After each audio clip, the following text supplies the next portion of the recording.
So this game we're going to divide into 2 groups. Again, each person has a card, and with your cards, just talk as a group about the things that sound familiar for what we've done in Cheltenham, and maybe the things we haven't done, the things we haven't thought of, perhaps. Is transition anti-business? Yeah. Or are we actually pro-business? Well, it sounds like you've got some fairly decent links with various businesses, because you've got kind of grants and fair number, haven't you, for various different things? Lush bits and pieces. Yes. Co-op So as well. interesting. So what have they got in common?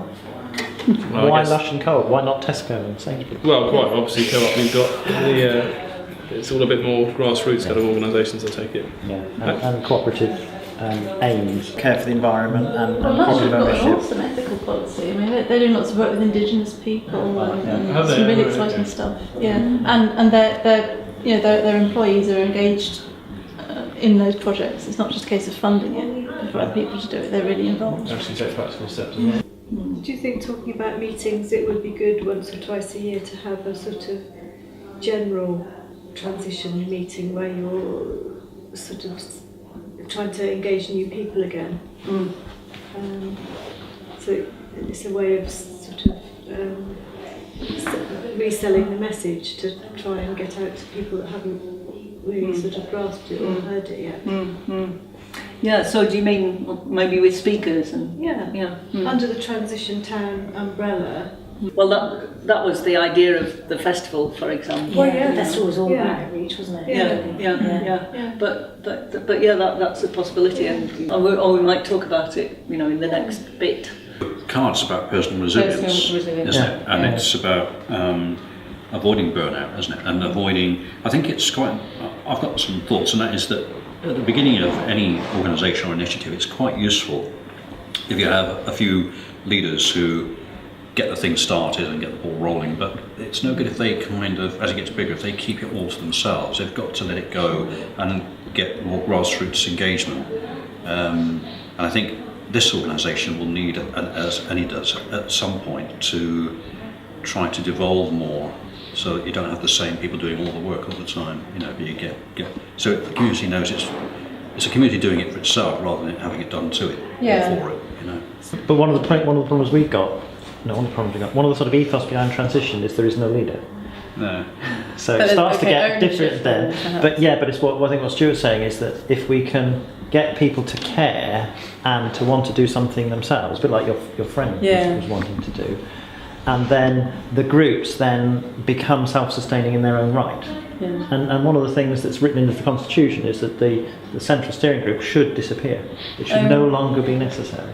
That's a sort of slightly idealistic view, but what we really need is for the groups to take off and just, And that'd be a real sign of maturity, right. I think, once that happens. And I recognise it's too difficult. You can't start like that. You really need to start with a core team, and that's inevitable. But at some point, it would be great to engage more people, and so it gets its own kind of take-off point, and it's self-sustaining.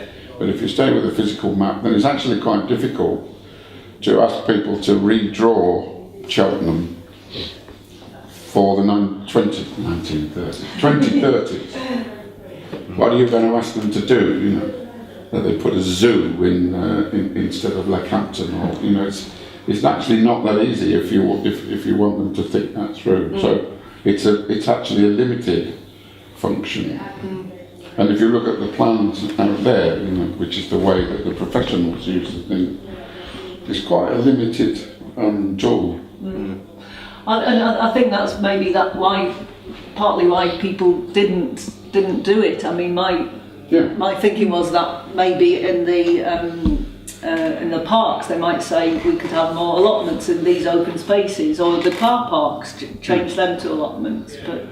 But yes, I see what you're saying. And you can do it at a small scale, can't you? You can say, well, we'll change the Norton Park and make it a zoo. Why do I think a zoo all the time? But it's quite difficult to do that and say, well, we'll change the middle of Cheltenham to become a zoo or a GCHQ, or it's quite difficult. Unless you just say, oh, well, we'll make it all gardens.